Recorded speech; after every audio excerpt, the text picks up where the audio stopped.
The House budget resolution was approved today, February 25th. The final vote was 217 to 215, with one Republican flipping over to the Democrat side, and that's Thomas Massie from Kentucky.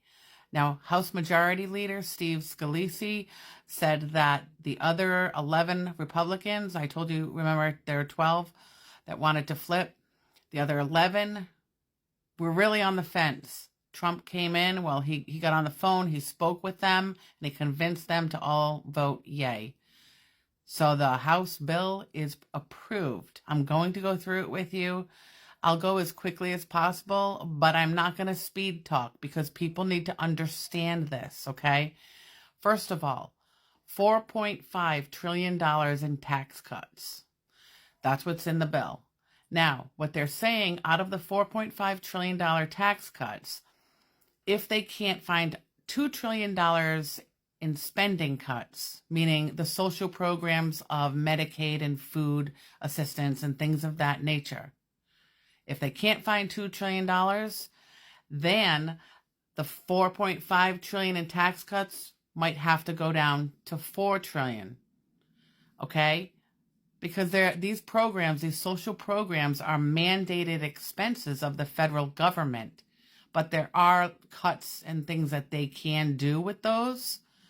Now, if the $4.5 trillion in tax cuts, it goes down to $4 trillion, the tax cuts for tax on no tax on tips and all the tax cuts that you and I care about are not going to happen.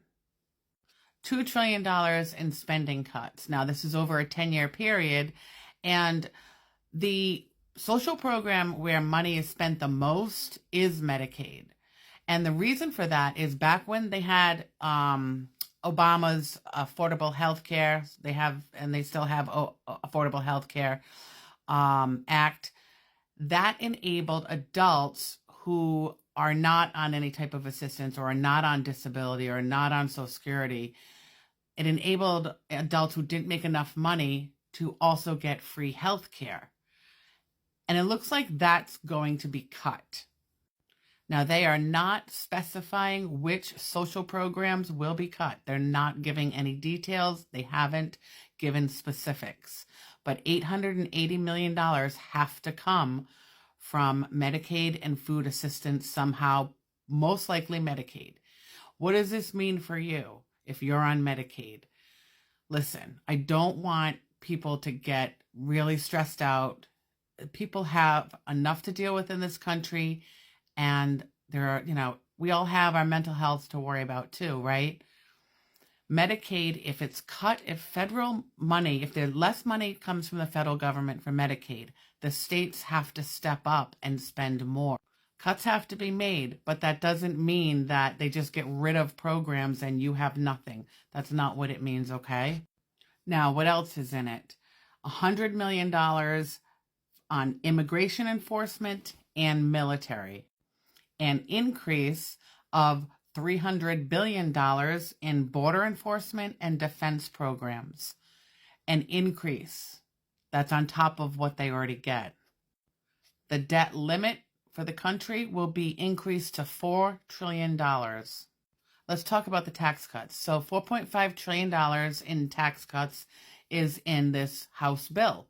Now, this is really just an extension of the 2017 tax cuts that were instilled during Trump's first term for the ultra-rich. There's a couple $100 billion that will be spent on business tax breaks.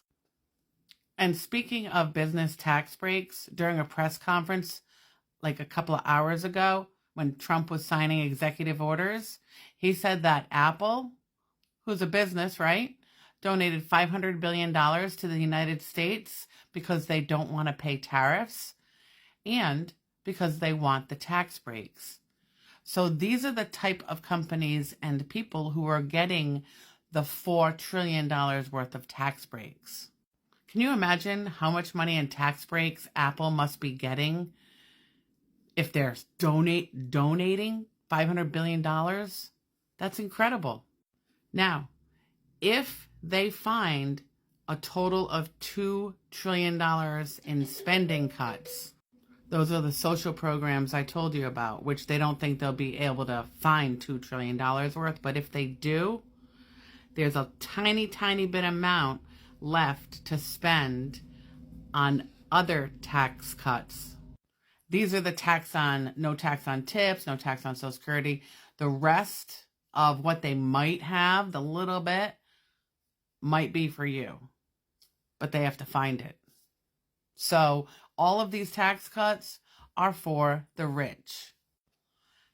Now, how much money will be added to our deficit for the United States? $3 trillion. So what happens now? Now it's up to the Senate. Trump endorsed the budget resolution that was just approved tonight from the House, and now it goes back to the Senate. Why? Because the Republican Congress are using the reconciliation process. What does that mean? It means that both the House and the Senate, both chambers, have to have the same resolution bill. And then once the Senate does their thing, the committees can officially draft the legislative package.